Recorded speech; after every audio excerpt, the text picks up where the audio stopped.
PhD scholar department of economics, Mohanlal Sukhadia university Udaipur से हूँ। Delhi knowledge track के donate your time for nation building programme में मैं आप सभी को क्लास 12th की माइक्रो इकोनॉमिक्स यानी कि व्यष्टि अर्थशास्त्र करवाऊंगी। इस पूरे सेशन में हम पूरी माइक्रो इकोनॉमिक्स कवर करेंगे एंड आज मैं जो चैप्टर स्टार्ट करने जा रही हूँ वो है आज चैप्टर नंबर 1, जो कि इसका इंट्रोडक्टरी लेसन है। तो हम जानेंगे आज माइक्रो इकोनॉमिक्स के बारे में।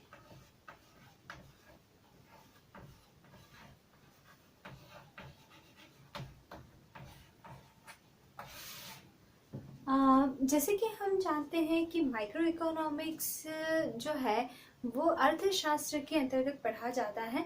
सो इसलिए हमें पहले जानना जरूरी है कि अर्थशास्त्र क्या है, what is economics. So economics को जानने के लिए मैं आपको एक छोटे छोटे सबसे पहले उदाहरण दूंगी।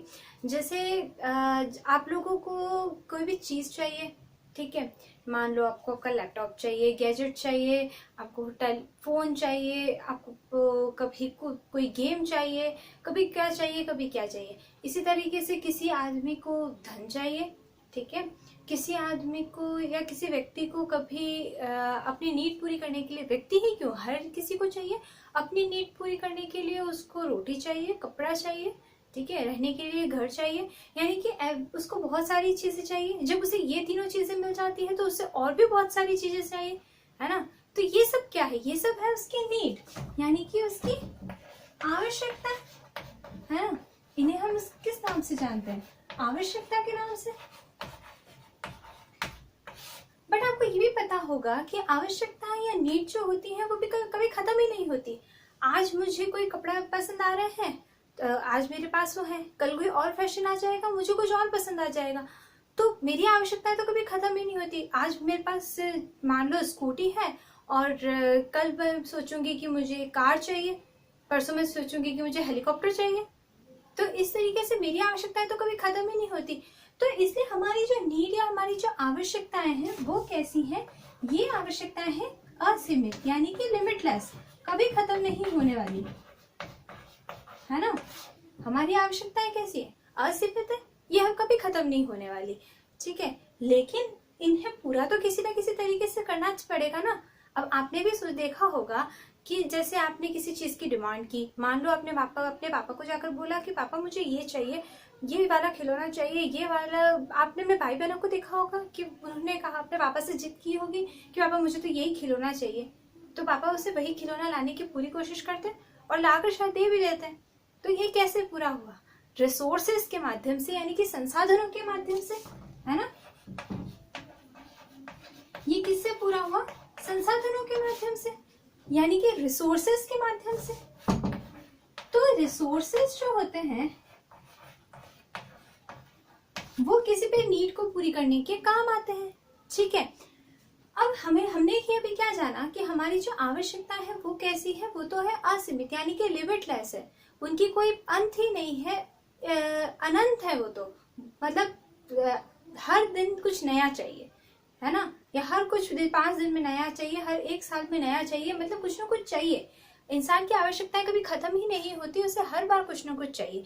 लेकिन उन्हें पूरा करने के लिए जो सोर्सेस हैं, जो रिसोर्सेस हैं, वो क्या उतने ही है क्या, नहीं, वो क्या है, लिमिट में है। इनकी क्या है, लिमिट है, यानी कि ये कैसे हैं, सीमित हैं। तो इन सीमित साधनों से या इन सीमित संसाधनों से इन असीमित आवश्यकताओं को किस तरह पूरा किया जाए, ये जो शास्त्र हमें सिखाता है वही है अर्थशास्त्र। यानी कि हर व्यक्ति तक उसकी आवश्यकता के अनुसार संसाधन किस प्रकार से पहुंचे या रिसोर्सेस किस तरीके से पहुंचे।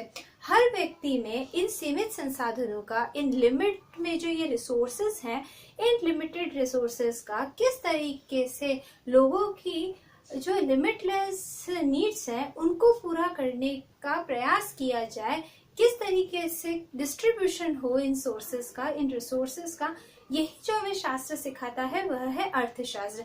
तो अर्थशास्त्र की सीधी सी डेफिनेशन ये है कि अर्थशास्त्र वह विषय वस्तु है जो हमें यह सिखाती है कि दुर्लभ संसाधनों का या जो रेयर रिसोर्सेज हैं, उन रेयर रिसोर्सेज का किस तरीके से प्रत्येक व्यक्ति की आवश्यकताओं को पूरी करने में यूज किया जाए या उसको प्रत्येक व्यक्ति तक किस तरीके से पहुंचाया जाए। ये जो शास्त्र सिखाता है वो है अर्थशास्त्र। बेसिकली ये लोगों के कल्याण से रिलेटेड जो शास्त्र है वह है। ठीक है, तो ये यहाँ हुई अर्थशास्त्र की डेफिनेशन। अब हम जानते हैं कि भाई हमने देखा कि अर्थशास्त्र क्या होता है, वो हमने जाना संसाधन और आवश्यकताओं के माध्यम से। ठीक है, तो अभी तक हमने क्या पढ़ा कि अर्थशास्त्र क्या है। ठीक है, अब हम जानते हैं कि ये जो अर्थशास्त्र है इसके क्या भाग है। अर्थशास्त्र दो प्रकार का होता है। ठीक है, इसके बेसिकली 2 पार्ट्स हैं। पहला व्यष्टि या जिसे हम कहते हैं माइक्रो इकोनॉमिक्स, और दूसरा हम जानते हैं समष्टि के नाम से जिसे हम कहते हैं मैक्रो इकोनॉमिक्स। क्लियर?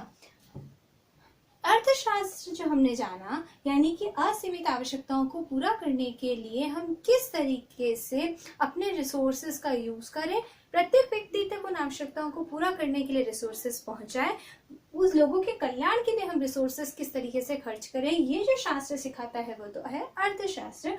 और अर्थशास्त्र के 2 पार्ट्स हैं। पहला है व्यष्टि अर्थशास्त्र और दूसरा है समष्टि अर्थशास्त्र। हम जिस पूरे बात करने जा रहे हैं इस पूरे लेक्चर में या आने वाले एंटायर लेक्चर्स में, उनमें हम क्या बात करेंगे, हम बात करेंगे माइक्रो इकोनॉमिक्स के बारे में यानी कि व्यष्टि अर्थशास्त्र के बारे में। समष्टि अर्थशास्त्र इसका एक दूसरा पार्ट है, इसके बारे में हम बात नहीं करेंगे। हम इसके बारे में कभी फर्दर कभी बात करेंगे, लेकिन हम अभी जिसके बारे में बात करेंगे वह है व्यष्टि अर्थशास्त्र। तो आइए जानते हैं कि व्यष्टि अर्थशास्त्र क्या है। जैसे कि नाम से पता चल रहा है व्यष्टि, माइक्रो,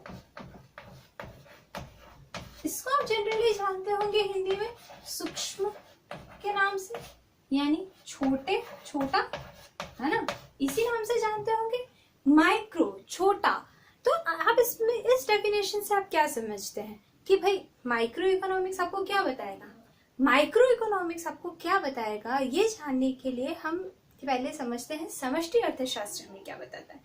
समष्टि अर्थशास्त्र में बताता है कि एक पूरे कंट्री की इकोनॉमी है, वो इकोनॉमी किस तरीके से काम करती है, उस पूरी इकोनॉमी में क्या क्या, कैसे वहां पे लोगों के पास एम्प्लॉयमेंट है, कैसे वहां इनकम चल है, किस तरीके का वहां बजट है, ये सब जो बताता है वो तो बताता है हमें समष्टि अर्थशास्त्र। यानी कि जो होल इकोनॉमी को क्या बोलते हैं, होल इकोनॉमी को डिस्क्राइब करता है, जो होल इकोनॉमी को अच्छे से एक्सप्लेन करता है, जिसके द्वारा हम होल इकोनॉमी समझ सकते हैं, पूरी अर्थव्यवस्था को समझ सकते हैं, वो तो बताता है हमें मैक्रो इकोनॉमिक्स यानी कि समष्टि अर्थशास्त्र।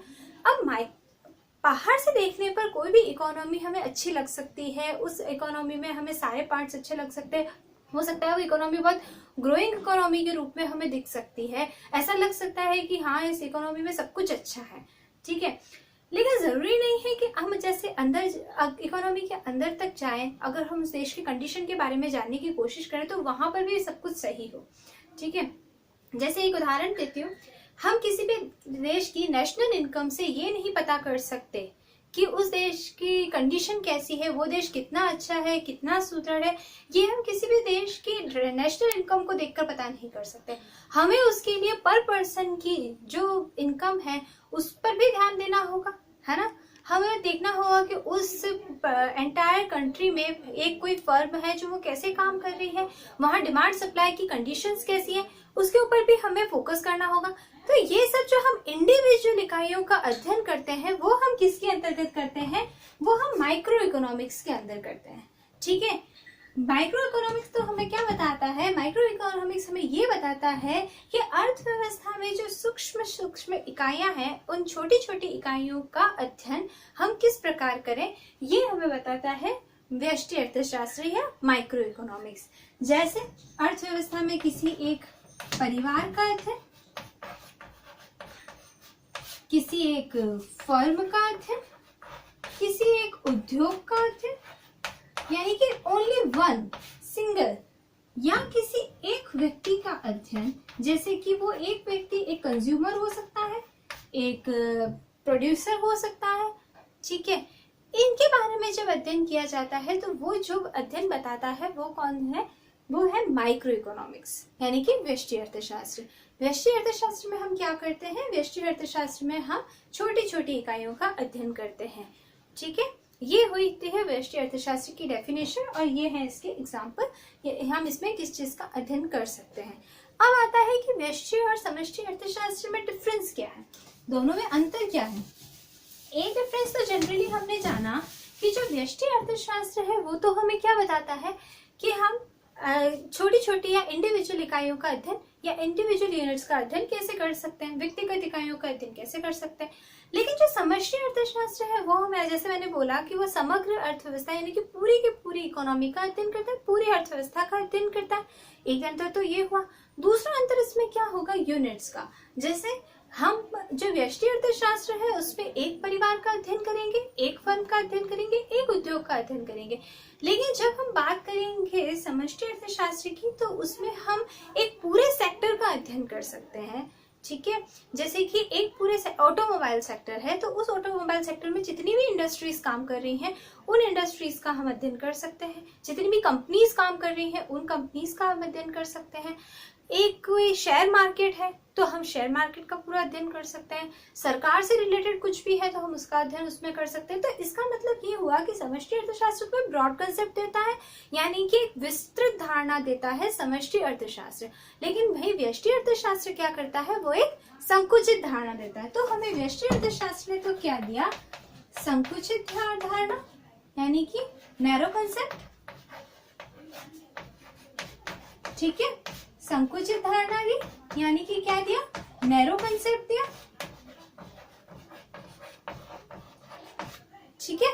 और समष्टि अर्थशास्त्र ने हमें क्या दिया, विस्तृत धारणा दी यानी कि ब्रॉड कंसेप्ट दिया।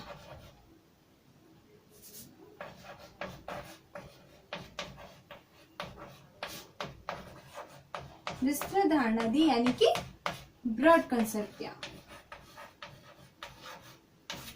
ठीक है, ब्रॉड कंसेप्ट दिया। इसके अलावा जो व्यष्टि अर्थशास्त्र होता है उसमें हम किसका अध्ययन करते हैं, एक व्यक्ति की मांग का, एक व्यक्ति की पूर्ति का, कीमत स्तर का, किसी एक पर्टिकुलर चीज की कीमत या एक पर्टिकुलर उद्योग की कीमत, उद्योग के बनने वाले प्रोडक्ट की कीमत बेसिकली। वैसे ही समष्टि अर्थशास्त्र क्या करते हैं, समग्र अर्थव्यवस्था में चलने वाली कीमत, हर एक स्थान पर पूरी अर्थव्यवस्था में कैसे कीमत चल रही है, कैसे उसको निर्धारित किया जाता है। Aggregate demand and aggregate supply, इसके बारे में हम बाद में चर्चा करेंगे कि क्या होता है। लेकिन समष्टि अर्थशास्त्र हमें ये बताता है और व्यष्टि अर्थशास्त्र हमें क्या बताता है कि किसी एक व्यक्ति की मांग, किसी एक व्यक्ति द्वारा पूर्ति, किसी एक वस्तु की कीमत, ठीक है, किसी एक सेवा की कीमत, ये कौन बताता है, व्यष्टि अर्थशास्त्र बताता है। प्लस समष्टि अर्थशास्त्र जो होता है उसमें हम क्या करते हैं कि अंतिम व्यक्ति तक, ठीक है, प्रोडक्ट निकला कहाँ से, फैक्ट्री से, फैक्ट्री से वो जब सारे प्रोसीजर पूरे करके अंतिम व्यक्ति तक गया यानी कि लास्ट पर्सन तक पहुंचा तो उस समय उसकी क्या कीमत थी उसका निर्धारण भी हम इसके अंतर्गत कर सकते हैं, ठीक है। अब हम बात करते हैं आगे। व्यष्टि अर्थशास्त्र को जानने के बाद और समष्टि अर्थशास्त्र का थोड़ा सा अध्ययन करने के बाद अब हम जानते हैं इकोनॉमी के बारे में। मैं इतनी देर से वर्ड यूज कर रही हूँ इकोनॉमी इकोनॉमी इकोनॉमी। हम जानते हैं कि इकोनॉमी क्या है, यानी कि अर्थव्यवस्था क्या है और किस तरीके से उसके कौन कौन से टाइप्स हैं, उन सारी अर्थव्यवस्थाओं को किस तरीके की समस्याओं का सामना करना पड़ता है, कैसे उसके सॉल्यूशन निकाले जा सकते हैं, इसके बारे में हम अध्ययन करते हैं। तो सबसे हम पहले बात करेंगे इकोनॉमी के बारे में, यानी कि अर्थव्यवस्था के बारे में। जैसे हमने बात की इकोनॉमिक्स के बारे में कि वो तो एक शास्त्र हो गया, विषय वस्तु हो गई, ठीक है, एक सब्जेक्ट हो गया। लेकिन उस सब्जेक्ट को भी तो अध्ययन करने के लिए, स्टडी करने के लिए कोई आधार चाहिए। वो आधार क्या होगा, वो आधार है किसी देश की इकोनॉमी।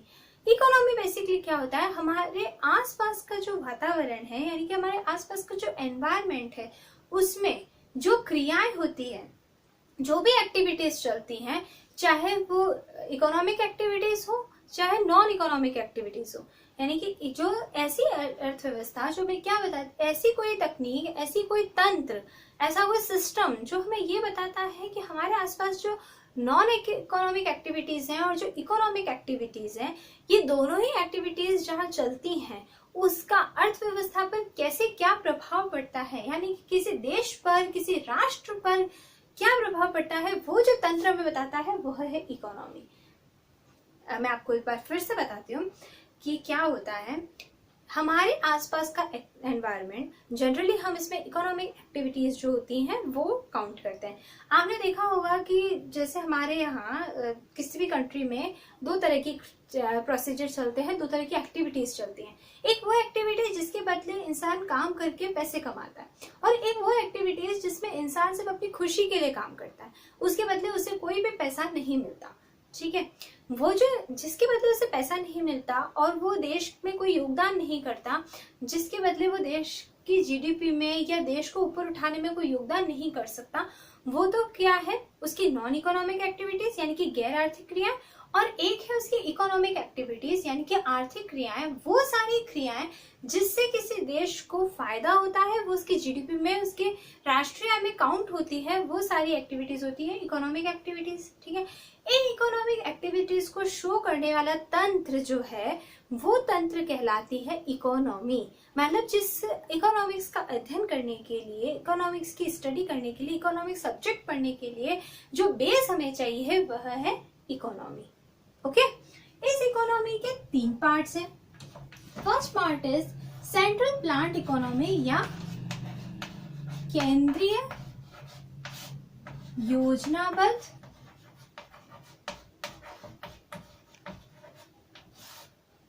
अर्थव्यवस्था, केंद्रीय योजनाबद्ध अर्थव्यवस्था। दूसरा टाइप है इसका बाजार अर्थव्यवस्था। ठीक है, और थर्ड टाइप है इसका मिश्रित अर्थव्यवस्था।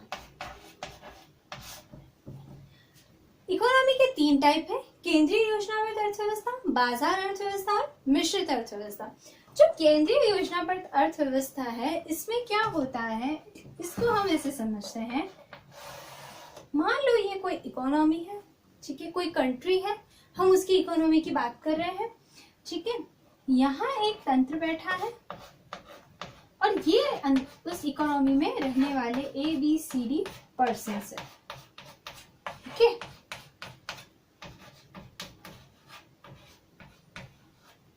और इसको हम ई मान लेते हैं, ई पर्सन। इस ई पर्सन का इस A पर्सन पर, B पर्सन पर, C पर्सन पर और इस D पर्सन पर और यहाँ रहने वाले और बाकी जितने भी लोग हैं उन सभी लोगों पर पूरा पूरा नियंत्रण होता है कि इस वस्तु की क्या कीमत होनी चाहिए, वो प्रोडक्ट कोई बना है तो वो किस कीमत पे बिकेगा, किस प्राइस में बिकेगा, या फिर कौन सा प्रोडक्ट बनेगा, लोगों के लिए क्या प्रोडक्ट अच्छा रहेगा, क्या नहीं रहेगा, कौन से उद्योग चलने चाहिए, कौन सी फर्म्स चलनी चाहिए, किसको परमिट मिलना है, किसको नहीं मिलना है। यानी कि पूरी अर्थव्यवस्था पर किसी एक पर्टिकुलर पर्सन का अधिकार होता है। ये पर्टिकुलर पर्सन जो है, इस पर्टिकुलर पर्सन को हम सरकार के नाम से जानते हैं। ठीक है, ये पर्टिकुलर पर्सन सरकार कहलाता है। ठीक है, इसे हम समाजवादी अर्थव्यवस्था भी कहते हैं, जिस पर पूरा नियंत्रण एक केंद्रीय सत्ता या एक सेंट्रल जो व्यक्ति होता है उसके हाथ में होती है, जिसे हम जनरली सरकार के नाम से जानते हैं। ऐसी अर्थव्यवस्थाओं को केंद्रीय योजनाबद्ध या सेंट्रल प्लान्ड इकोनॉमी कहते हैं, और इसका उदाहरण जो है, सबसे अच्छा उदाहरण है चीन। ओके, दूसरी हम बात करते हैं बाजार अर्थव्यवस्था की। तो ये जो पर्सन मैंने ऊपर बिठाया था ना, बस इसको हटाना है और अर्थव्यवस्था में 4-5 लोगों को दिखाना है। मान लो मैंने और यहाँ ई पर्सन दिखा दिया, एफ पर्सन, जी पर्सन, बहुत सारे पर्सन काम कर रहे हैं। ठीक है, ये सारे जो पर्सन काम कर रहे हैं ये इंडिपेंडेंट है। किसी भी प्रोडक्ट की जो कीमत होनी है उस पर किसी सरकारी तंत्र का या किसी केंद्रीय सत्ता का, किसी सेंट्रल पर्सन का कोई अधिकार नहीं है। इस पर अधिकार है तो किसका? इस पर अधिकार है तो बाजार की शक्तियों का। और ये बाजार की शक्तियां होती है डिमांड एंड सप्लाई, यानी कि मांग और पूर्ति। जैसे मार्केट में जिस चीज की डिमांड है, सप्लाई उसी चीज की जाएगी, उसी चीज का प्रोडक्शन ज्यादा होगा जो मार्केट में अवेलेबल होनी चाहिए। जैसे मान लो कि गेहूं की बहुत ज्यादा डिमांड है, या किसी फूड आइटम की बहुत ज्यादा डिमांड है, किसी स्पेशल फूड आइटम की, तो वो फूड आइटम ही बार बार बनेगा। यानी कि जिस चीज की डिमांड होगी उसी चीज की सप्लाई होगी, और वो दोनों जहां मिलेंगे उसके हिसाब से प्राइस डिटर्मिनेशन होगा। तो ये जो इस तरह की इकोनॉमी होती है उसे हम मार्केट इकोनॉमी या बाजार अर्थव्यवस्था के नाम से जानते हैं। इसे हम पूंजीवादी अर्थव्यवस्था के नाम से भी जानते हैं। ये तो हुआ दूसरा टाइप। इस प्रकार की अर्थव्यवस्था जो है, जो बाजार इकोनॉमी है या फिर मार्केट इकोनॉमी है, ये मार्केट इकोनॉमी हमें जनरली देखने को मिलती है बड़े बड़े विकसित देशों में। उसमें अमेरिका इसका सबसे बड़ा उदाहरण है, यानी कि यूएसए। ओके, देन बात करते हैं मिश्रित अर्थव्यवस्था की, यानी मिक्स्ड इकोनॉमी की। तो भारत में जो व्यवस्था चलती है वो मिक्स्ड इकोनॉमी है, और आजकल दुनिया में ज्यादातर देशों में यही अर्थव्यवस्था काम करती है, मिश्रित प्रकार की, यानी कि मिक्स्ड इकोनॉमी। इसमें क्या होता है, मान लो ये पूरी अर्थव्यवस्था है, इसमें A person, B person, C person and D person है। ओके, और इसी के ऊपर एक और पर्सन है, वो भी काम कर रहा है। ठीक है, इन सभी पर्सन्स या जो इस पूरी इकोनॉमी में जितने भी लोग हैं उस पर इस व्यक्ति का नियंत्रण तो है, लेकिन आंशिक रूप से, यानी कि पार्शियल इसका इन पर इन्फ्लुएंस है या पार्शियल इसका कंट्रोल है। कहने का मतलब ये है कि कुछ सेक्टर्स जो है, जो बहुत ही कॉन्फिडेंशियल है, वो सेक्टर्स तो ज्यादातर इनके पास है, और बाकी सारे सेक्टर्स जो है उसमें निजी पार्टिसिपेशन या प्राइवेट पार्टिसिपेशन भी उतना ही है जितना कि एक सरकारी पार्टिसिपेशन है। यानी कि इनका भी उतना ही रोल है जितना कि बाकियों का, या बाकियों का भी उतना ही रोल है जितना कि इसका। ये व्यक्ति वही सरकार ही होंगे, और ये आम जनता हो सकते हैं या निजी कंपनीज, निजी फर्म्स हो सकती हैं। ये सभी मिलकर एक पूरी इकोनॉमी को चलाते हैं। इस तरीके की जो इकोनॉमी है उसको हम मिश्रित या मिक्स्ड इकोनॉमी कहते हैं। जैसे भारत में रेलवे, डिफेंस सेक्टर का सरकार के हाथ में होना, और बाकी सारे सेक्टर्स को प्राइवेट लोगों के लिए भी या निजी क्षेत्र के लिए भी, प्राइवेट सेक्टर्स के लिए भी खोल देना। ये जो प्रकार की अर्थव्यवस्था है ये है मिश्रित प्रकार की अर्थव्यवस्था। तो इकोनॉमी के हो गए 3 टाइप। पहला टाइप केंद्रीय योजनाबद्ध अर्थव्यवस्था, दूसरा बाजार अर्थव्यवस्था, और तीसरा मिश्रित अर्थव्यवस्था। डन। अब ये तीनों ही प्रकार की अर्थव्यवस्थाओं को कुछ प्रॉब्लम्स का सामना करना पड़ता है। इनमें जनरली कुछ प्रॉब्लम्स रहती हैं, उन प्रॉब्लम्स का इन्हें सामना करना पड़ता है। कुछ समस्याएं होती है, तीनों ही प्रकार की इकोनॉमी उन समस्याओं का सामना करती है। ये प्रॉब्लम्स क्या हो सकती है?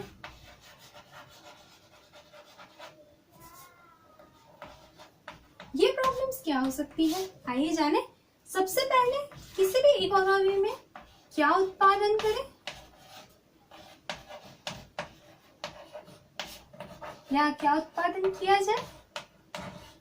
दूसरा होता है कैसे किया जाए, यानी कि हम प्रोडक्ट बनाएंगे कैसे उत्पादन किया जाए।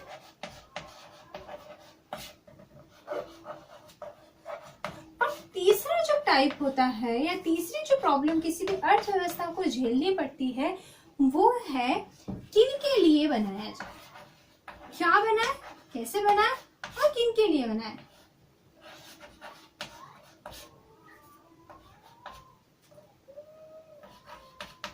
या किसके लिए उत्पादन किया जाए।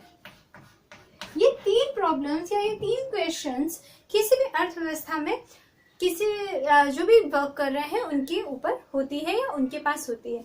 क्या उत्पादन करें, जैसे कोई इकोनॉमी है, मान लो बहुत ही पुअर है, बहुत ही पिछड़ी हुई इकोनॉमी है, या इसको हम ऐसे कह सकते हैं कि वो एक डेवलपिंग नेशन है या अंडर डेवलप्ड कंट्री है। ओके, तो ऐसी जो इकोनॉमी है उसमें क्या रोल प्ले होना चाहिए, क्या इससे बनाना चाहिए कि जिससे उस देश के लोगों का कल्याण भी हो, देश के लोगों की जरूरतें भी पूरी हो। तो ये किसी भी देश को सोचना पड़ता है, किसी भी इकोनॉमी को सोचना पड़ता है। दूसरा, या फिर कोई बहुत डेवलपिंग कंट्री है या समझते हैं कि डेवलप्ड नेशन है, जैसे बात करते हैं कि कोई मार्केट इकोनॉमी वाला कंट्री है, ठीक है, तो उस इकोनॉमी में क्या उत्पादन करें कि जो लोग हैं उनकी नीड्स भी पूरी हो और उनका जो प्रतिष्ठा है वो भी बनी रहे। दूसरा कोई डेवलपिंग कंट्री है तो वो क्या सोचेगा। मान लो डेवलपिंग कंट्री में मिश्रित प्रकार की अर्थव्यवस्था चलती है, यानी मिक्स्ड इकोनॉमी चलती है, तो वो मिक्स्ड इकोनॉमी में वो क्या सोचेगा कि मैं लोगों के कल्याण के लिए खर्च करूं या अपने देश को ऊपर उठाने के लिए खर्च करूं, लग्जरियस आइटम पे खर्च करूं, या मैं कोई है ना लग्जरियस आइटम बनाऊं, या मैं लोगों की नीड पूरी करने वाला कोई आइटम बनाऊं, तो मैं क्या आइटम बनाऊं। तो ये सबसे पहले किसी भी इकोनॉमी के सामने चैलेंज होता है कि वो क्या उत्पादन करे। डन। दूसरा होता है कि कैसे उत्पादन किया जाए, यानी कि कोई भी प्रोडक्ट है उसको किस तरीके से बनाया जाए। लेबर फोर्स का ज्यादा से ज्यादा यूज किया जाए या कोई कैपिटल जो है उसका यूज किया जाए। कैपिटल से मेरा मतलब है सिर्फ पूंजी या से नहीं है, कैपिटल से मेरा मतलब मशीनरी से भी है। तो लेबर पार्टिसिपेशन ज्यादा से ज्यादा बढ़ाया जाए, मशीन का पार्टिसिपेशन ज्यादा से ज्यादा बढ़ाया जाए, क्योंकि अगर लेबर का पार्टिसिपेशन बढ़ाएंगे तो वो तकनीक में पिछड़ा हुआ देश कहलाएगा, यानी टेक्निक में पिछड़ा हुआ देश कहलाएगा। और अगर वो कैपिटल गेन टेक्निक अपनाता है, यानी कि मशीनरी का इस्तेमाल ज्यादा से ज्यादा करके फिर प्रोडक्ट बनाता है, तो इससे उस कंट्री को कहा जाएगा कि ये तो अपने देश में रोजगार पैदा नहीं कर रहा है, एम्प्लॉयमेंट पैदा नहीं कर रहा है। तो ये एक दूसरी समस्या होती है किसी भी कंट्री के सामने। तीसरा होता है किसके लिए बनाया जाए, यानी प्रोडक्ट हम किसके लिए बनाए। रिच पर्सन है उनके लिए बनाए या बहुत ज्यादा पुअर है उनके लिए बनाए, ये दोनों में सामंजस्य यानी कि एडजस्टमेंट करते हुए फिर प्रोडक्ट बनाए। तो ये एक तीसरी बड़ी समस्या होती है, क्योंकि अगर हम सारे प्रोडक्ट्स ऐसे बनाए जो सिर्फ अमीर ही खरीद सके और गरीब कोई नहीं खरीद ना सके, तो इन दोनों के बीच में जो अंतर है वो बहुत ज्यादा बढ़ता जाएगा। या फिर हम सारा ऐसा प्रोडक्ट बनाए कि सारे जो गरीब है उन्हीं को मिले और अमीरों को उससे कोई लेना देना ही नहीं हो, तो ऐसे प्रोडक्ट से भी भेदभाव बढ़ता है। तो इस वजह से हमें ये भी ध्यान में रखना पड़ता है कि हम किस तरीके के प्रोडक्ट्स का निर्माण करें, कैसे करें और किन के लिए करें। ये 3 प्रकार के चैलेंजेस किसी भी इकोनॉमी को फेस करने पड़ते हैं। इसके सॉल्यूशन ये हो सकते हैं कि वो अपनी इकोनॉमी के टाइप के अकॉर्डिंग जो है मार्केट में प्रोडक्शन करें और उनके पर्सन्स जो है उनकी कंट्री में किस तरीके के लोग रहते हैं उनके अकॉर्डिंग फिर वो प्रोडक्शन करें। ये इसके कुछ सॉल्यूशंस हो सकते हैं। Okay, now the next topic is जो आपके चैप्टर में भी दिया हुआ है, दैट इज पीपीसी कर्व, यानी कि उत्पादन संभावना वक्र।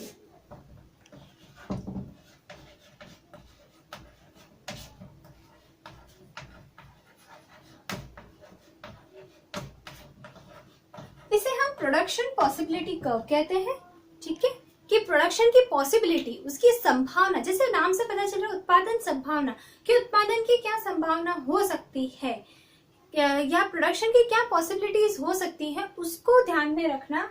उसको जो बताने वाला कर्व है वो है उत्पादन संभावना वक्र या प्रोडक्शन पॉसिबिलिटी कर्व। इसे हिंदी में बहुत सारे नामों से जाना जाता है, जैसे कि रूपांतरण वक्र, उत्पादन सीमा वक्र, ये सब भी इसके बहुत सारे नाम हैं जो जाने जाते हैं। बाकी जनरली हम इस वक्र को जिस नाम से जानते हैं, इस कर्व को जिस नाम से जानते हैं, वो प्रोडक्शन पॉसिबिलिटी कर्व है, यानी कि पीपीसी कर्व है। ठीक है, इसको मैं एक एग्जाम्पल दूंगी, उसके अकॉर्डिंग हम इसे समझेंगे। यहां मैं लेती हूँ व्हीट यानी कि गेहूं और नीचे मैं लेती हूँ राइस यानी कि चावल। ठीक है, इसको मैंने बांट दिया। डन। अब इसको जब मैंने बांट दिया है तो मैं यहाँ पर इसकी यूनिट्स लिख देती हूँ कि इनका प्रोडक्शन कितनी यूनिट्स में क्या होता है। ठीक है, इसको मैंने लिख दिया 10, 8, 6, 4, 2, 0, 2, 4, 6, 8। ओके, अब ये आपको कर्व जो है, ये जो टेबल है, ये आपको टेबल आपको क्या दिखा रही है कि व्हीट की 10 यूनिट्स बना रही हूँ और राइस की मैं 0 यूनिट प्रोडक्शन कर रही हूँ। फिर व्हीट का मैं 8 यूनिट प्रोडक्शन कर रही हूँ, राइस का मैं 2 यूनिट्स प्रोडक्शन कर रही हूँ।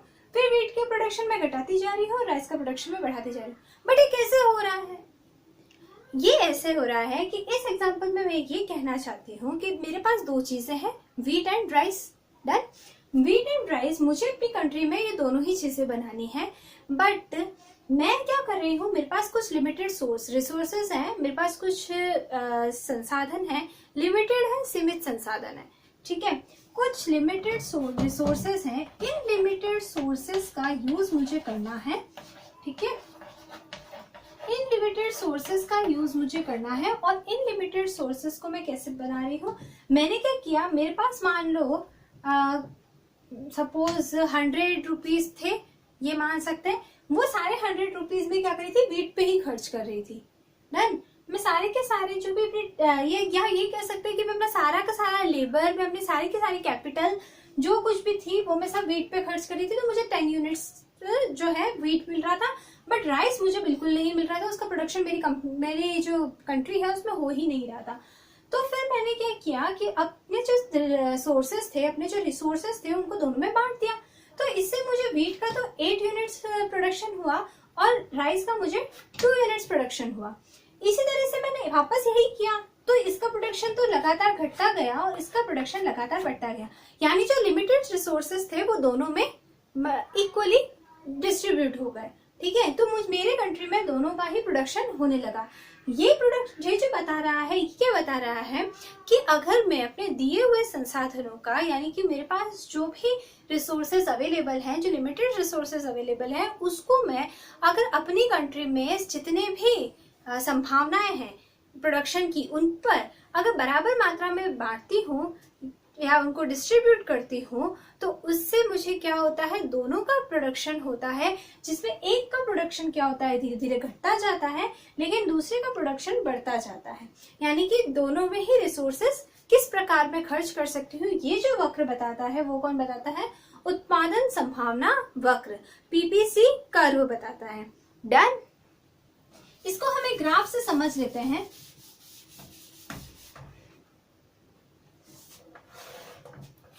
मान लो x एक्सिस है और ये y एक्सिस है। इस x एक्सिस पे मैंने वीट ले लिया और इस y एक्सिस पे मैंने राइस ले लिया।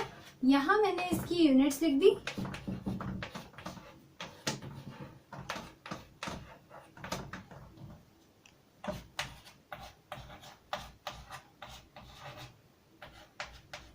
Okay, done. ये इस तरीके का एक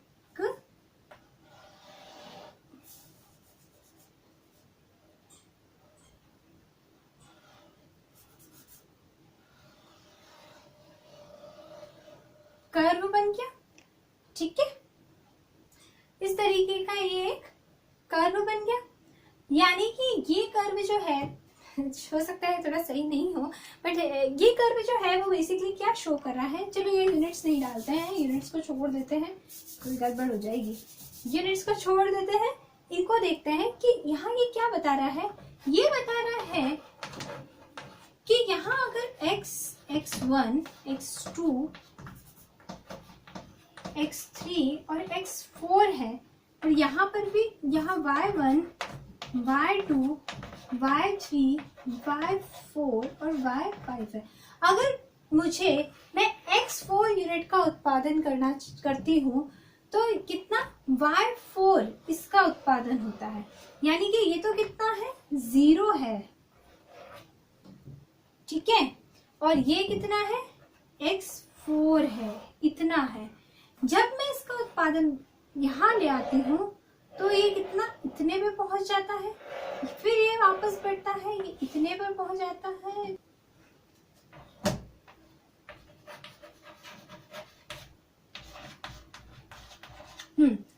ये जो कर्व है वो ये शो करता है कि किसी एक का प्रोडक्शन बढ़ाने के लिए मुझे दूसरे का प्रोडक्शन घटाना होगा।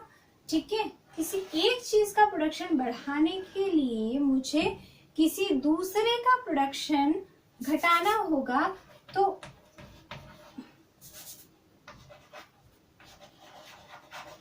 किसी दूसरे का प्रोडक्शन लगातार घटाना होगा, यानी कि अपने रिसोर्सेस को दोनों पर ही समान मात्रा में यूज करना होगा।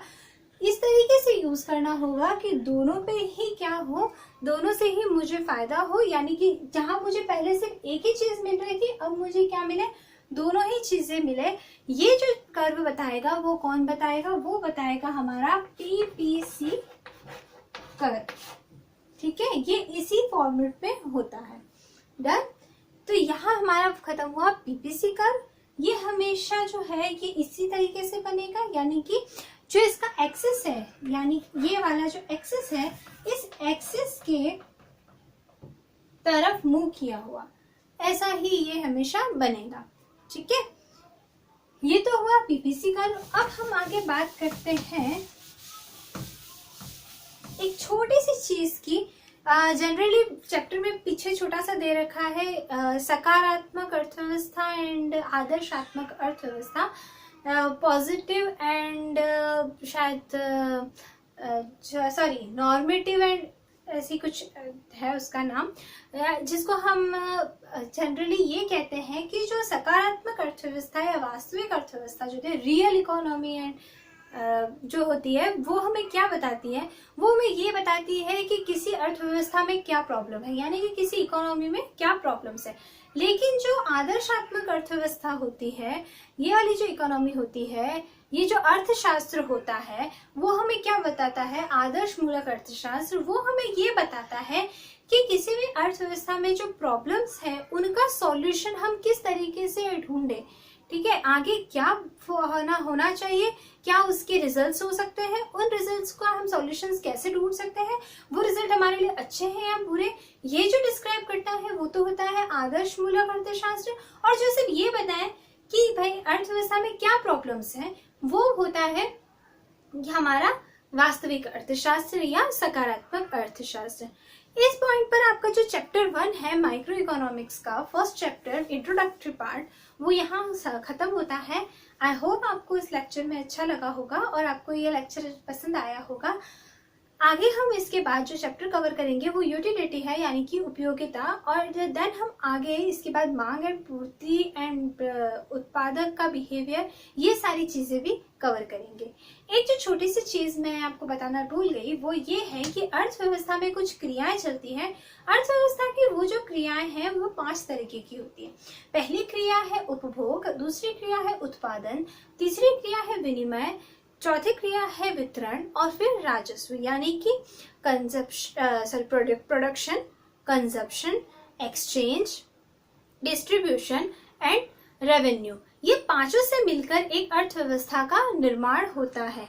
उत्पादन यानी कि प्रोडक्शन में हम ये पढ़ते हैं कि कौन सी वस्तु है उसका प्रोडक्शन हुआ है, उससे किसी प्रोड्यूसर को क्या बेनिफिट हुआ है या क्या लॉसेस हुए हैं, ये जिसमें हम पढ़ते हैं उसकी कॉस्ट वगैरह के बारे में, वो हम इसके बारे में इसमें पढ़ते हैं, यानी कि फर्स्ट क्रिया में यानी कि उत्पादन में। दूसरा हम उपभोग यानी कि कंजप्शन का पॉइंट ऑफ व्यू जानते हैं। देन हम एक्सचेंज के बारे में पढ़ते हैं, फिर हम डिस्ट्रीब्यूशन के बारे में पढ़ते हैं कि कैसे किस फर्म में डिस्ट्रीब्यूशंस होते हैं, कैसे है ना सेलर्स के बीच में डिस्ट्रीब्यूशन होता है, ये हम जानते हैं। फिर हम रेवेन्यू यानी कि सरकार का पॉइंट ऑफ व्यू पढ़ते हैं कि सरकार को कैसे आय प्राप्त होती है इन सभी क्रियाओं के फलस्वरूप। तो हमारा ये फर्स्ट चैप्टर यहीं समाप्त होता है। मिलते हैं अगली वीडियो में एक नए चैप्टर के साथ।